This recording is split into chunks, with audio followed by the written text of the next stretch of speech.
This is part 2 of the Wild Wild West from Geronimo Stilton. My cousin will pay. That's what you need, strangers, Bob said when he had gathered all our supplies. Now how will you be paying? Trap pointed to me. My cousin will pay, he squeaked. I wasn't surprised. Trap loves spending money, especially when it's mine. I pulled out some bills from my wallet. Bob eyed them with suspicion. Never saw bills like this, he said.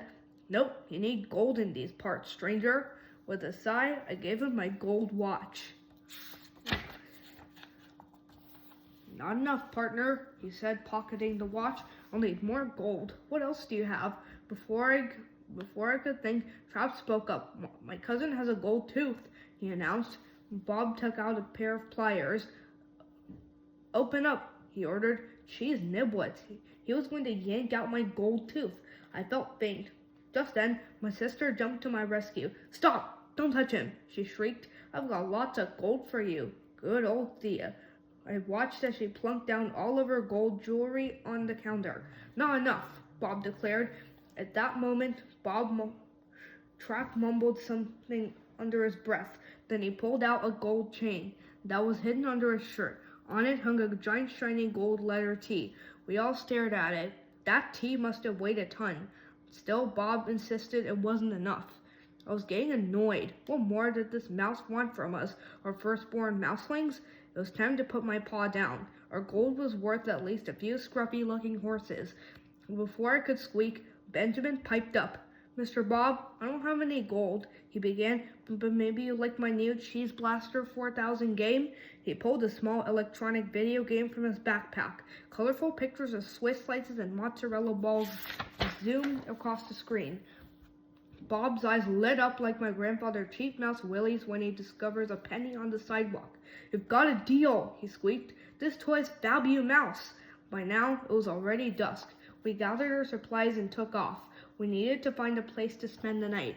But where? Where do you spend the night in the Wild Wild West? Something told me there were no 5-star fur town hotels in Cactus City.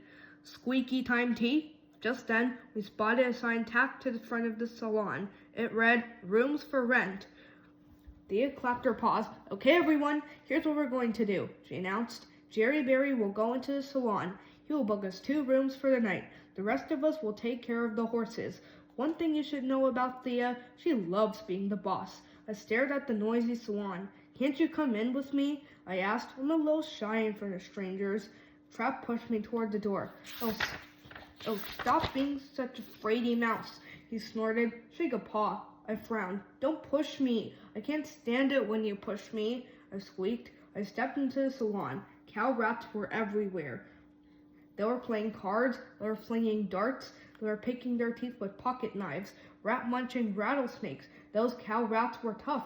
I listened to one rodent banging away at the piano. He was awful, but I didn't dare say a word. He might use me to pick his teeth. Just then, a mouse screeched at me from behind the bar. What do you want, stranger? He yelled. My stomach was churning. I guess it was the beans.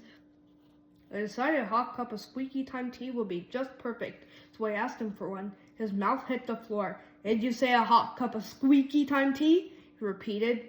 I nodded. I wondered why he looked so surprised.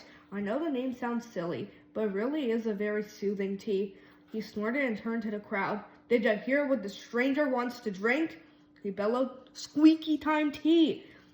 The piano player stopped playing. Everyone turned toward me. They were as quiet as mice. Then they started laughing. Squeaky time tea! The bartender slid a cup of tea down the counter toward me, but I missed. The crowd snickered. The bartender threw me a second cup of tea, but I missed again. They all guffawed. The bartender threw me a third cup. This time I caught it on the fly. It was my turn to sneer, so I did. Then I let out an ear-piercing scream. The cup was scalding hot. Stranger, Cactus City is too small for the 2 of us. I blew on my paws. They felt like they were on fire. I started hopping around in a circle, screaming, ouch, ouch, ouch. And I heard a crunch. Oops, I'd accidentally stepped on someone's paw. I turned around. I was snout to snout with an ugly rat with humongous muscles. Yikes. Sorry, I stammered. He gnashed his teeth. You did that on purpose, he roared. I spit into a metal bucket across the room. Bing! Perfect shot. I turned pale. No, really, it was an accident, I tried to explain. He didn't let me finish. Stranger, Cactus City is too small for the two of us, he declared. I was shivering in my boots.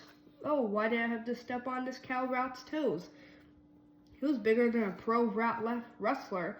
Of course, I'll leave immediately, I muttered, but the rodent held up his paw. Too late, stranger, he squeaked. No one messes with Mick Muscle Mouse and gets away with it.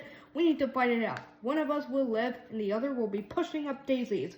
The Undertaker applauded. Pushing up daisies? I like it. He leaned out the door and yelled to the grave digger. Hey, Grimsley, get a casket ready, he instructed. On second thought, make that 2 caskets. We might get lucky. Then he looked me up and down. So, stranger, what's your name? He asked.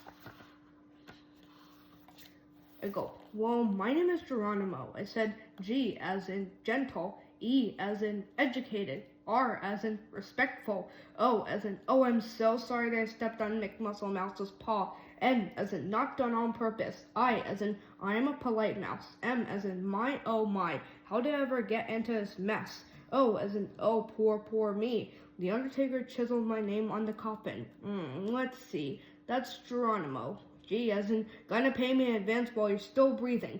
E as in, everybody has to kick the bucket sooner or later. R as in, you really blew it this time. O as in, oh, why'd you stop in Cactus City? N as in, no one lasts long here. I as in, I pity you.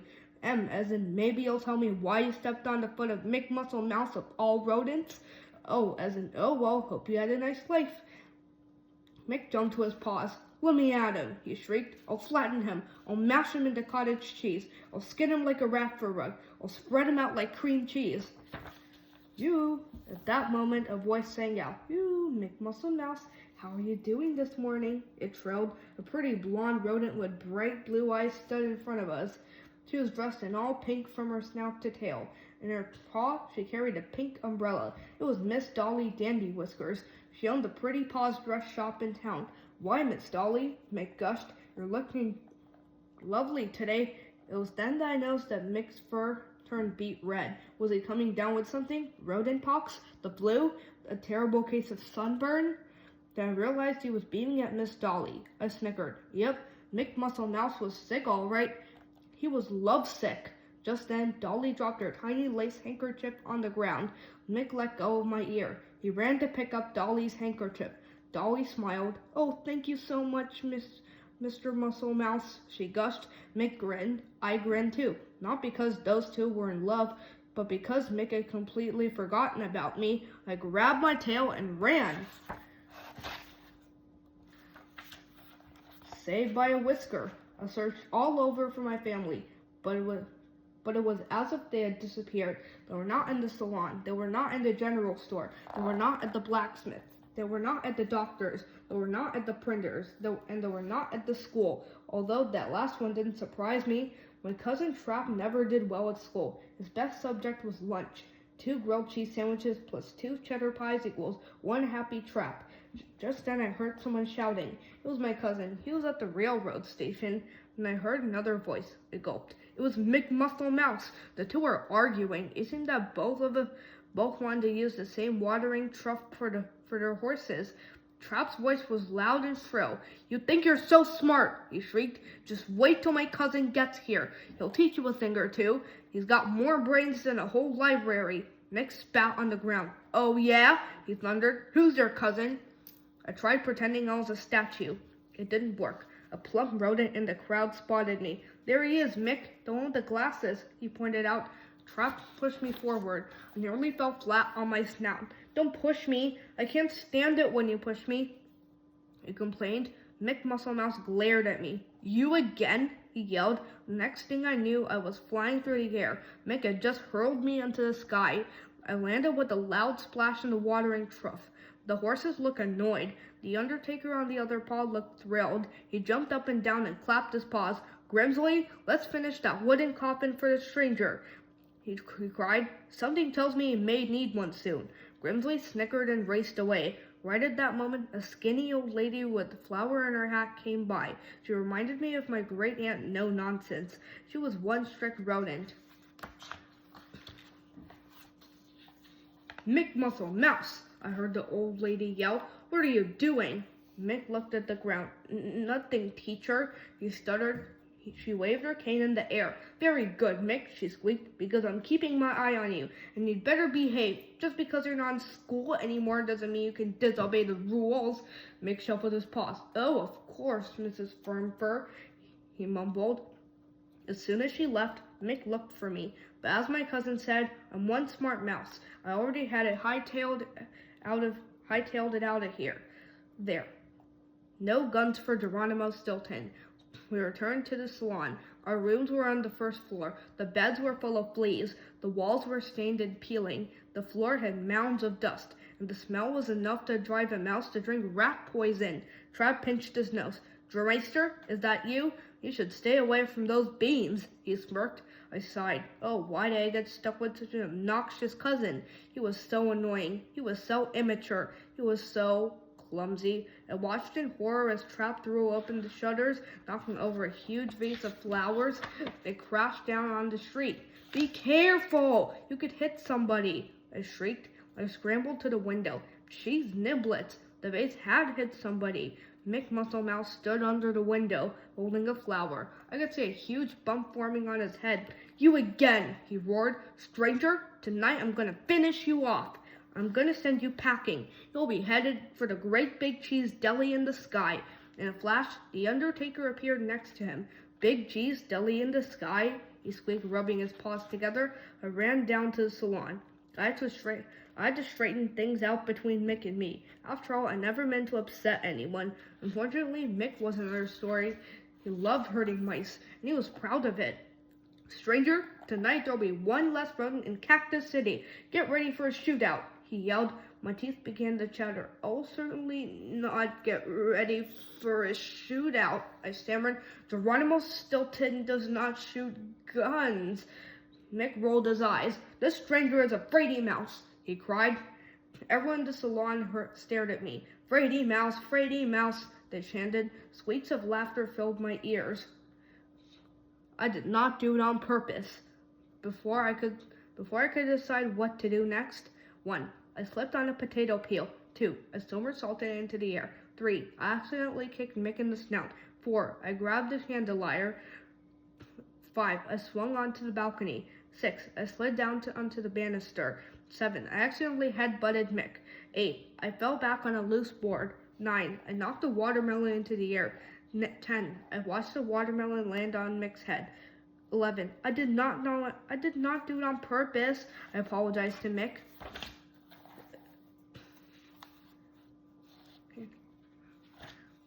The crowd in the salon stared at me with respect. What a mouse, what a fighter, what a daredevil. But I did not do it on purpose. I'm not a fighter. I'm not strong, I protested. Miss Firmfur, the teacher, felt my muscles. Young mouse, I would not have bet a penny on you. I thought Mick would make Swiss cheese out of you, she commented, but you were strong. Miss Dolly batted her eyelashes. Ooh, Mr. Geronimo, she squeaked in a soft voice. You are much stronger than Mr. Muscle Mouse. Much, much stronger. I could tell Mick felt awful. He looked as if he were going to cry. The Undertaker shook his head. Too bad they didn't fight it out, he sighed. No coffins needed here, I guess. At that moment, the earth trembled. A cloud of dust rolled into town. A group of gun-toting mice galloped behind it. Someone in the crowd whispered, "The evil gun mice are coming." I looked around me. Everyone looked terrified. The doctor, the blacksmith, the teacher, the banker. Yes, even Mick Muscle Mouse looked afraid. And that's it for part 2. I'm going to do part 3 tomorrow. Like, subscribe, and share the channel to your friends. I hope you enjoyed it. Thank you.